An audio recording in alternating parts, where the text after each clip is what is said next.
Hey y'all, Jamilyn Smith here. So I'm starting something new on my channel. Some of y'all follow me for my hair tutorials, and I haven't done one of those in a while because I've been very, very busy with my hair salon, which is totally great. But I'm starting something new. So I think I'm gonna go with Global Gossip from your favorite hairstylist. That would be me.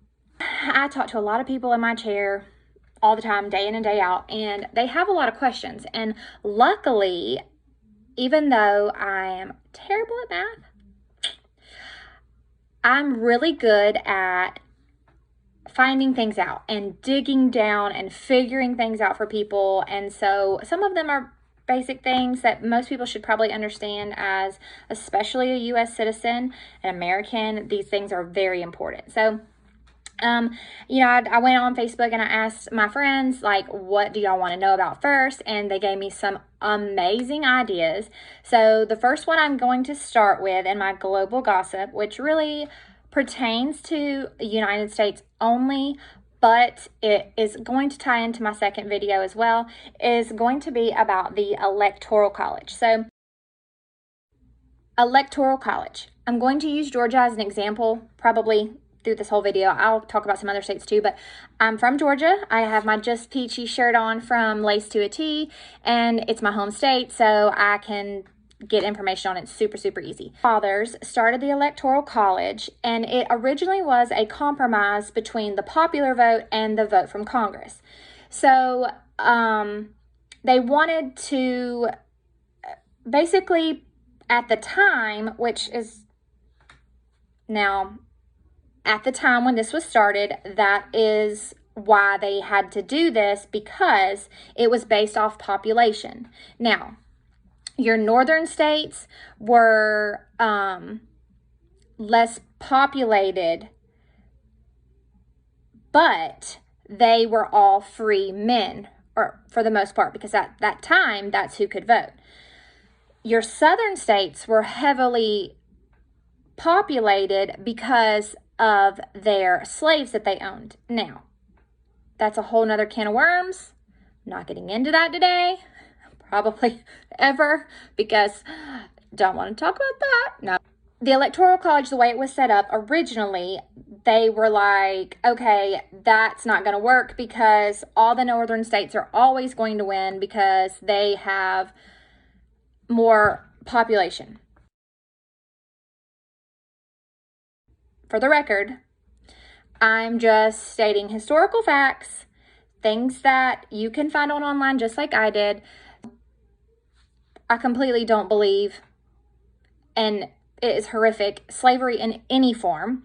So the 3/5 law, or clause, it was actually called the 3/5 clause. What it meant was that if you were a slave owner, that your slaves, I cannot even believe I'm saying this out loud, a human being, a person, counted as 3/5 of a person as population, because your electorals that you were to get, who are people that are appointed by your party or influential people in your state, it's based off of population, how many of those you get. So for example, Georgia now, based off its population, by the amount of seats it has, and the seats have rose over the years as we have more people on the earth, from originally in the 1700s versus now in 2021, we have 16. So we have 16 electorals, and those people are picked by their party. It's a pretty, I would like to think it's a lengthy application process, but I'm really not sure the whole process because I've never tried to become an elector. And what I can find online is more just like, hey, your party elects you, you have to be influential. So you have to be tied in significantly with the party that you align with. So Georgia has 16 electorals currently based on our population, where California's population currently is so high, they have 55 electorals. Okay, so you see how it works. And basically what they did is they have there's three separate formulas, but the formula that we use now, I'm pretty sure across the board, is called the Hill. And it basically takes the population of the state and divides it by the amount of seats, and that gives you a number, which you then divide, like I said, I'm not good at math, by something else, and that comes out to your amount of electorals. So Georgia has 16. We have roughly 10 million people, or a little over 10 million people in our state. Now, we do not have 10 million registered voters in our state, nowhere close to that. And I've got some notes and stuff that I'll kind of flip through.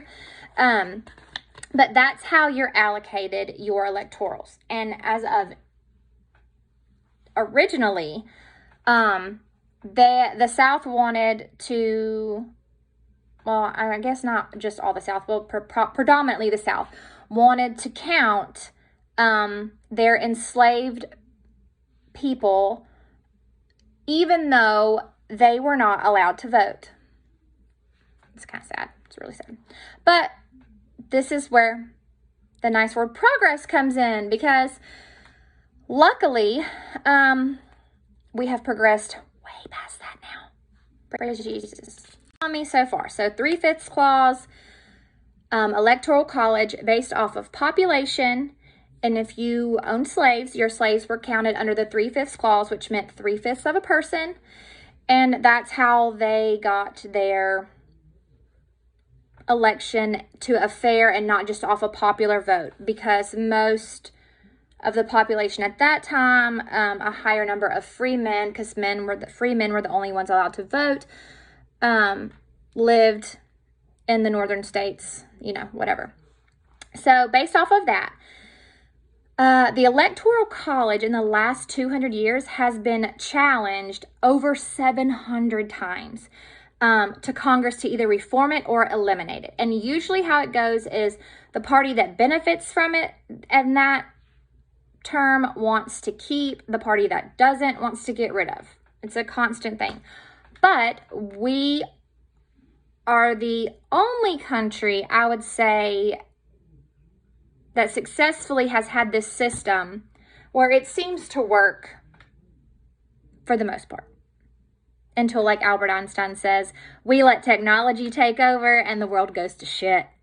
Not his exact words, but something like that. Okay, so another little fun fact about Georgia. Georgia was actually the first state to lower the legal voting age. And now as time progressed and we moved on and we start treating people like humans and everyone is allowed to vote, which there are still some stipulations, but there is still a big fight over voting, whether it's a right or it is a choice or should be, like, I think Australia, don't quote me on this, but I'm pretty sure it's Australia. If you're registered, like, you have to vote if you're of legal age, I believe. Like I said, don't quote me on that. Don't be hating on my comments saying that I don't know what I'm talking about, because I do know what I'm talking about. I'm just not your regular old scholar, okay?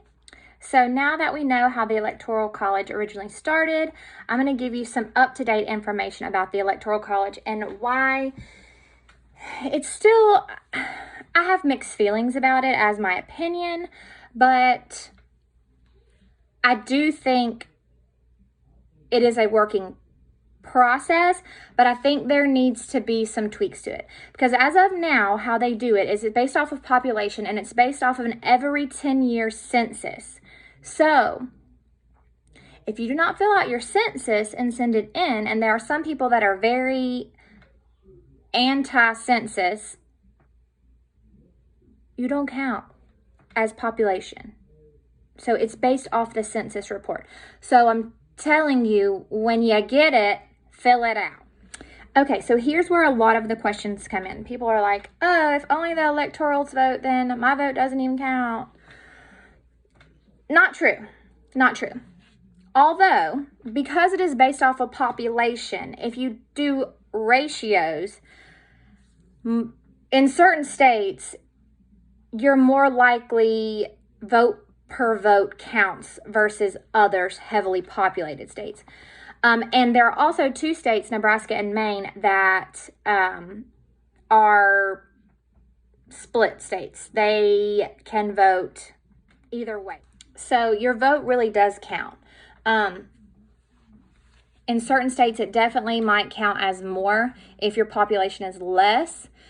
Then say if your population is a lot more, then when you divide all that up, then it definitely does count less as far as a ratio goes, but your vote still counts, because what you are doing as a U.S. citizen who can legally vote is telling your electors how you want them to vote. So the Electoral College is actually a process.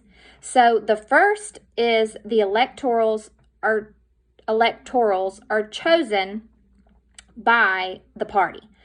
And I'm assuming that both parties have their chosen amount versus how the population votes. And then those are the ones that will actually go and vote for the president. Now, Nebraska and Maine are the only 2 states that are not winner-takes-all states, which means in Georgia and all other 48 of them, I know there's 50. Nebraska and Maine don't count in this. They are a winner-takes-all. So if the state population votes one way, all your electoral votes will go to that candidate. Now, with that being said, just because you win the popular vote doesn't mean you win the Electoral College.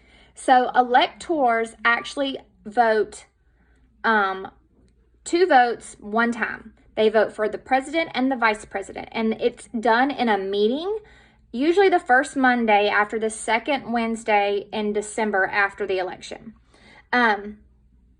It's still super important to vote, like I said, because it tells your electors how you want them to vote, which we've seen is very important.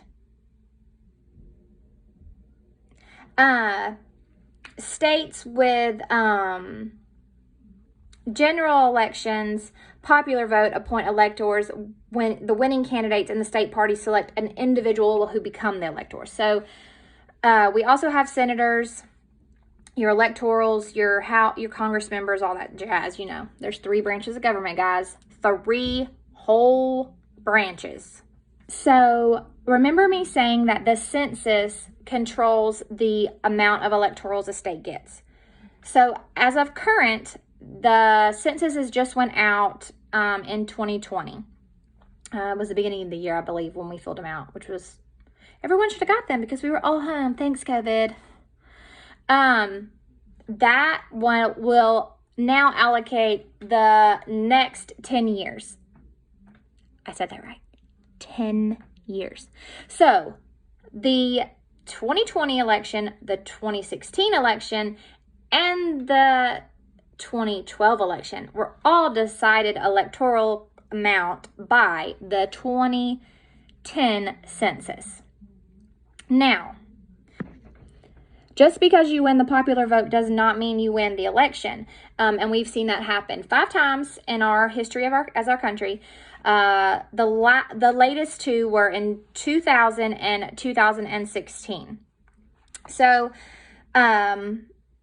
most states have laws and rules, and I don't know what they exactly call them, but they have guidelines that the electorals have to follow to vote the way the state voted, the way the people voted. Each state has set in terms for that.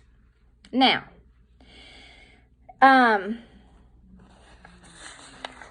In 2016, you had 7 rogue electorals that decided they weren't going to vote the way their state voted. And some I heavily agree with, and others I'm like, well, whatever, because I'm not going to hide who I am. Although when I do these videos, I will try to be very Switzerland and be very neutral. I'll try, but I'm still going to give my opinion in a respectful manner. So in 2016, you had what they called the, what did they call it? The Unfaithful Four out of Washington. And that was, and sorry if I don't pronounce these names right. I can not pronounce that first one probably. Brett Chaffalo, Levi Guanivas, Esther John, and Robert Sanitarium. Maybe I can read my own writing. They all voted for Colin Powell instead of voting for Hillary Clinton. Thank you. Texas had 2 rogue voters. Christopher Supreme voted for John Cash. Bill Green voted for Ron Paul. Whatever. Whatever. So basically what they had happen was, oh, I wish I had a mask on my face because I would totally pull a Pelosi. They just got a little just slap on the wrist. And they got fined, I think, $1,000 for voting differently than their state. So that's basically all that happened to them. Now, the total electorals as of now are 538. There's 538 people across the United States. The largest ones are California with 55 votes, Texas with 38 votes, Florida with 29, New York with 29, and they have the most electoral votes. But they're not always considered what we call swing states. So those change all the time. Well, just about every election. I think you have a couple that usually stay predominantly considered a swing state, but they do fluctuate. So those are where, you make up numbers. And people don't have to necessarily, and I'll just use, because we have factual things on these, I will use the 2016 election. So in California, even though more people voted for Donald Trump in California than any other state, but it is a predominantly blue state, normally very liberal. So Hillary Clinton knew she was probably going to win that state. So neither one of them campaigned in that state very much, if at all. And Hillary Clinton won that state. So by default, she wins it all 55 electoral votes. And 4 of those in the state of Washington, which state of Washington has 12 from the Democratic side. 4 of those they were from Washington, not California, sorry. They are the ones that went rogue and were like, nope, not voting for Hillary. Thank you. But in Texas, we knew that Donald Trump was going to probably win Texas. And he did. So, he had rallies there. But Hillary Clinton, I don't even think wasted her time going there because she's like, I'm not going to win it. Whatever, it's fine. Now, Florida. Florida was a big swing state in the 2016 election. And Trump only won Florida, I think, by... But anyways, you know how many times they went to Florida? 36 and 35. That's a swing state. So, and Trump won it. So by that, Trump won 29 electoral votes from Florida. Praise the Lord. But anyways, that's a whole other can of worms. So that is why it is super important for you to vote, because so many people have fought for their right to vote. They have died for their right to vote, for other people to be able to vote. Now everyone can vote. If you're a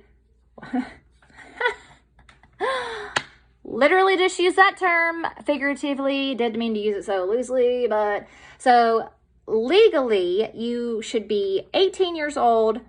Some states have felon requirements. If you're a felon, you are not allowed to vote, but some states have reversed that. Some states, I don't think, have that. You have to be a legal U.S. citizen to vote. And a valid ID in most states? Yeah, valid ID. I know, I'm pausing on that. But, you know, I feel like I'm just going to keep saying that. But so that's why we have the Electoral College. So for the most part, the Electoral College does work. Now, there are people that are going to argue till they're blue in the face that get rid of the Electoral College, get rid of it, get rid of it, get rid of it. But, I mean, take a look around the world, y'all. First world problems. We're doing okay. We're doing pretty good as far as that goes. As far as our democratic process goes, up until the Rona. Now, there are certain states that automatically before 2020, they sent out absentee ballots or mail-in ballots. Other states required you to have a reason to have them. And in 2020, a lot of states sent them, but most of the states you were supposed to request them to be able to vote by absentee ballot if you were unable to, or if your area was, say at the time, a super high hot pocket for Rona. I'm not even going to talk about that. You could go and vote that way. I will say off my personal experience, my husband voted day of, I voted early, but I did not vote by absentee ballot. But when I got there, I was told I did, and I actually had to sign a form saying that I did not request an absentee ballot, and that was in the general, not the primary. So by the time I got to the primary, everything was fine. But they sent me out one for the general, and maybe Georgia sent everybody one. But based off of some of what my clients have told me in my chair, don't think that was necessarily the case. So in 2020, SCOTUS, the judges, the Supreme Court justices decided that a state can enact requirements on how electors vote. None have been prosecuted, although in 16, several were disqualified, replaced, and or fined for not voting as pledged. Whatever. I mean, what's a pledge? What do you pledge? You're putting your hand on something. I'm assuming they pledged on a Bible. Maybe that's just the president. Don't know.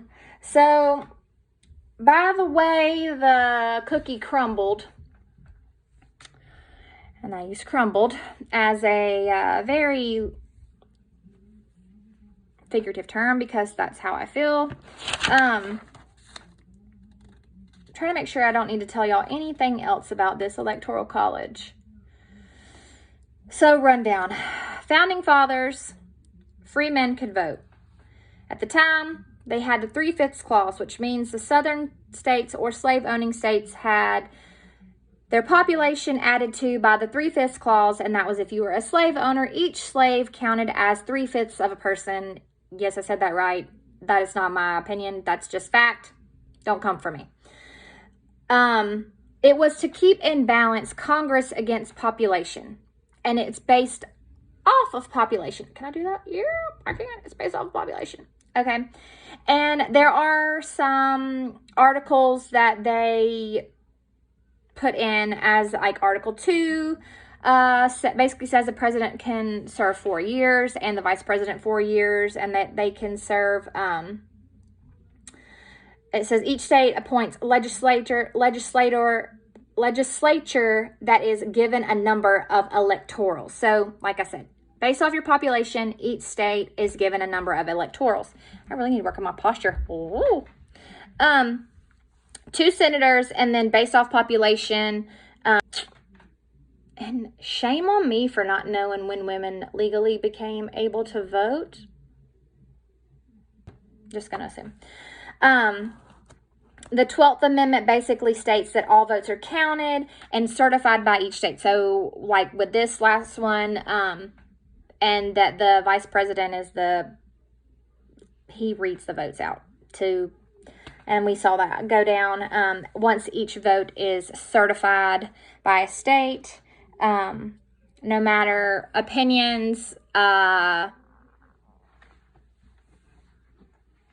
investigations, evidences, once that state is certified, it is what it is.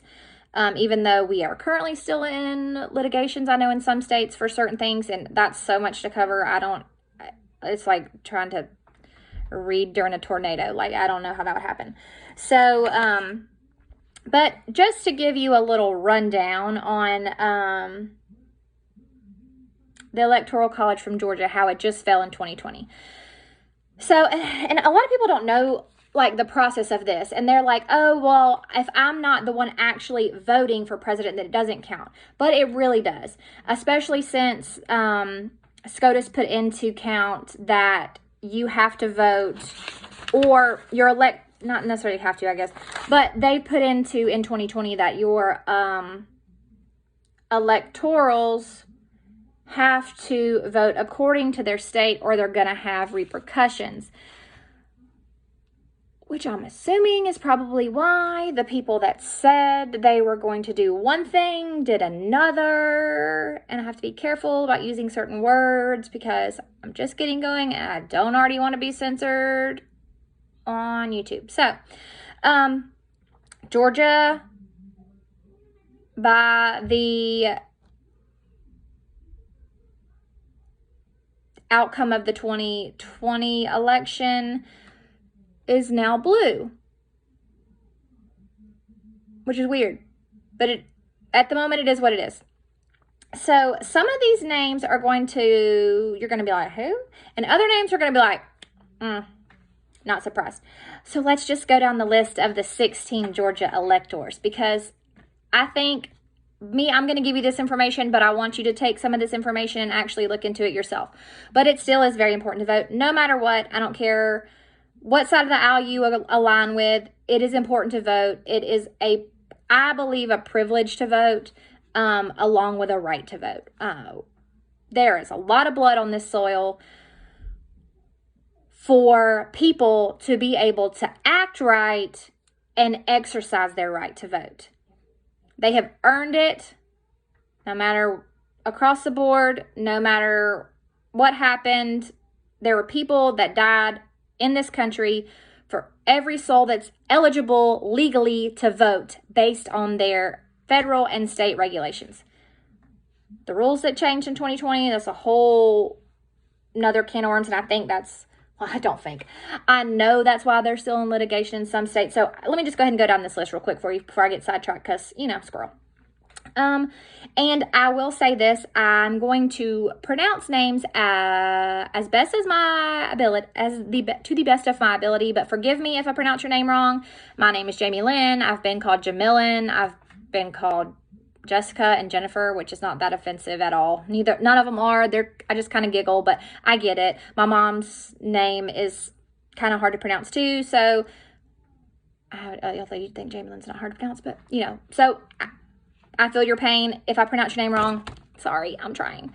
Okay, so we're going to start off with the first elector for the state of Georgia, it's a Democratic elector, clearly, because blue, is Congresswoman-elect Nikema Williams. Number 2 on the list, Stacey Abrams.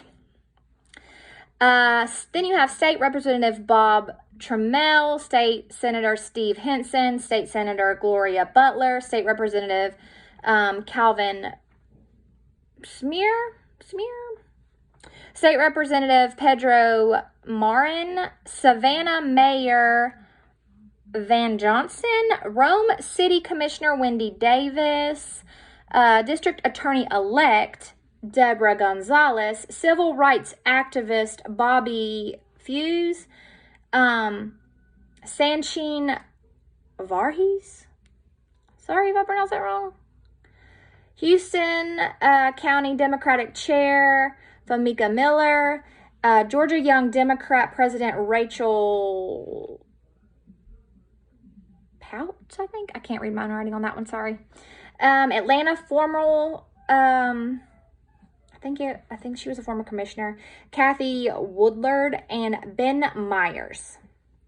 So those are the people that voted and cast their vote in 2021. Well, I guess they counted it. Yeah, because this year was weird. Like, it took forever, and mail-in ballots and rules changing, and it took forever. So this is my first global gossip video. Please be patient with me. Please be kind. That's a little rundown on the Electoral College. I hope this has helped some of y'all. If y'all will please like, subscribe, and share, tag your friends, and hopefully I will be able to pass on some more global gossip.